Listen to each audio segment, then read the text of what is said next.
Trečią dieną pramiegojom, atsikėlėm, greitai šokom motorolerio ir važiavom į katedrą. Budistinė Loi Kratongo šventė švenčiama ir šioje krikščioniškoje katedroje. Kad nereikėtų ieškoti, kur pavalgyti, valgėme tiesiai prie katedros, užsisakėm noodle soup, tiesiog gatvės maisto vietoje. Atidavėm motorolerį, išsikvietėm Boltą, vėlgi rinkomės patogumą, keliavome ne viešuoju transportu.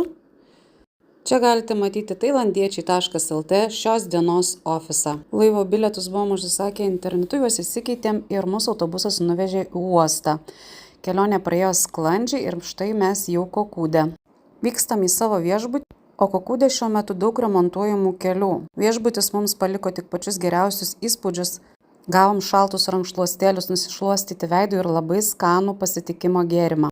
Tai vienas naujausių viešbučių Kokūdo saloje, o mes mėgstame išbandyti ir naujus viešbučius.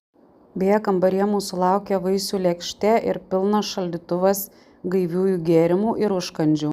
Vaizdai per langą kalba patys už save, minkštas čiužinys, patogios pagalvės, gera patalynė, man tai yra labai svarbu, nes Tailande mes dirbam, dėl to labai svarbu man gerai pailsėti. Ir čia keliaujame maudytis, jūra šilta, šitas viešbutis turi net kelis paplūdimius. Su Tomu jūroje aptarėme ir darbus, ir asmeninius santykius. Kartais patys nebesuprantam, kur baigėsi darbas ir prasideda asmeninis gyvenimas. Jūroje radom šiukšlę, visą laiką visas šiukšlės surenkam, ką randam. Dar ilsėjomės, mėgavomės kokteiliais, užkandžiais. Paklausykit, koks garsas. Ir koks gražus šiandien saulėlydis. Mani. Viešbutyje išsinuomavome naują motorolerį.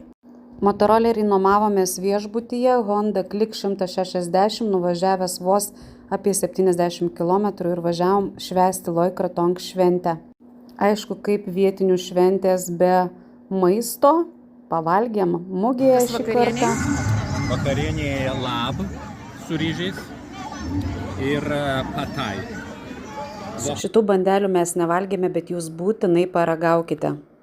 Paleidome savo Kratongą į jūrą, tradiciškai užkalbėję meilės, taikos, kantrybės, ramybės, pilnatvės. Na ir grįžtant dar sustojom naktinėme turgelyje.